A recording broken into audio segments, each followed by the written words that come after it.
3 باتیں اس عاجز نے اپنی زندگی میں بہت اہم پائیں بچوں کی تربیت کے معاملے میں۔ اس 35-40 سالہ یہ جو تجربہ ہے بچوں کا، بچیوں کا، اور متعدد مدارس کا اور متعدد ملکوں میں، 3 باتیں وہ اس سارے تجربے کا نچوڑ ہے۔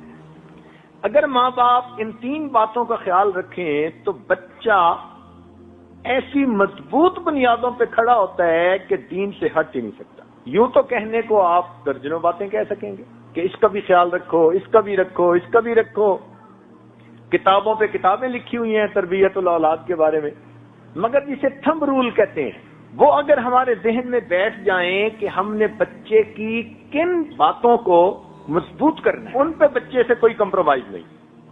ان 3 باتوں سے پہلی بات کہ بچے کو ہمیشہ سچ بولنے کی عادت ڈالیے۔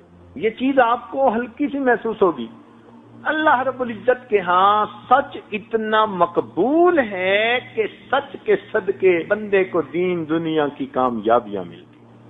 اگر کبھی سچ کے باطنی فائدے ہمیں محسوس ہو جائیں اور سچ کی وجہ سے جو برکتیں زندگی میں آتی ہیں وہ محسوس ہو جائیں تو ہم تو سچ کی خاطر کٹ مرنے کو تیار ہو جائیں۔ اس میں محنت نہیں ہوتی، یہ کام بڑا مشکل ہے، اس لیے کہ اس میں پھر ماں باپ کو بھی سچ بولنا پڑتا ہے۔ اب پھر کیسے ہوگا کہ ادھر سے فون آیا تو بیٹے کو کہہ دو ابو گھر پہ نہیں ہے، اب وہ بچہ سچ کیسے بولے گا؟ اور دوسری عادت بچے کے اندر جو پیدا کرنی چاہیے وہ نماز کا اہتمام۔ نماز تو پڑھتے ہی ہیں بچے، بچپن سے اس کو نماز کا اہتمام سکھانا ہے، تسلی سے وضو کرنا ہے، پاکیزگی کا خیال رکھنا ہے، وقت پہ نماز پڑھنی ہے تکبیر اولیٰ کے ساتھ اگر وہ بیٹا ہے۔ اس کے اندر ایک فائدہ تو یہ کہ اس بچے کے اندر پاکیزگی آ جاتی ہے، کیونکہ بے نمازی بچہ تو استنجے کا بھی خیال نہیں کرے گا، اور اگر نماز پڑھے گا تو کپڑوں کی پاکیزگی کا خیال رکھے گا، تو پاکیزگی بھی آ گئی، وقت کی پابندی بھی آ گئی۔ اس سے خوش نہ ہو جائیں کہ بچی نماز پڑھتی ہے اور بچہ نماز پڑھتے نہیں، نماز کا اہتمام۔ اس لیے بچے کو دیکھیں کہ جلدی جلدی نماز پڑھ رہا ہے تو نہیں، اس پہ کمپرومائز نہیں ہے، بچپن سے اس عمل کی اہمیت اس کے دل میں بیٹھے، مجھے نماز پرسکون ہو کر پڑھنی ہے، تسلی سے پڑھنی۔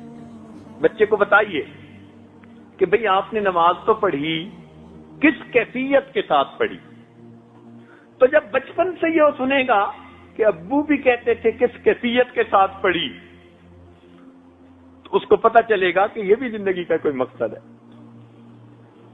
آج تو اس مقصد کو ہم بھولتے ہی چلے جا رہے ہیں۔ تیسری بات، بچوں کو خدمت کی اہمیت سمجھائیں۔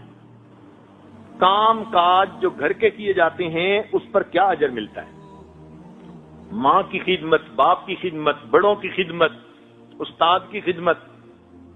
خدمت کا جذبہ بچپن سے بچے کے دل میں ڈال دیجیے۔ آج تو پانی کا گلاس بھی نہیں خود پی سکتے بچے، وہ بھی دوسرے کو کہتے ہیں کہ لائیے۔ اس لیے آج شکایت ہے اکثر ماں باپ کی طرف سے، جی بچے کام میں دلچسپی نہیں لیتے۔ بھئی آپ نے بچپن میں کون سی خدمت سکھائی ہے اس کو؟ کیا پتا یہ بچہ کبھی کس اللہ والے کی خدمت کرے اور اس کی اس کو دعا لگ جائے۔ اس کو بتائیے کہ معذوروں کی خدمت کی جاتی ہے، بوڑھوں کی خدمت کی جاتی ہے، تو اس کے دل میں رحم کا مادہ پیدا ہوگا، احساس ہمدردی ہوگا۔ اس ایک لفظ خدمت کی وجہ سے اس بچے کے اندر اچھے اخلاق آتے چلے جائیں گے۔ جب دوسروں کی بات سنے گا جو بڑے ہیں تو پھر ماں باپ کی کیوں نہیں سنے گا؟ آج اس کو خدمت بتائی نہیں، وہ ماں باپ کی بھی نہیں کرتے۔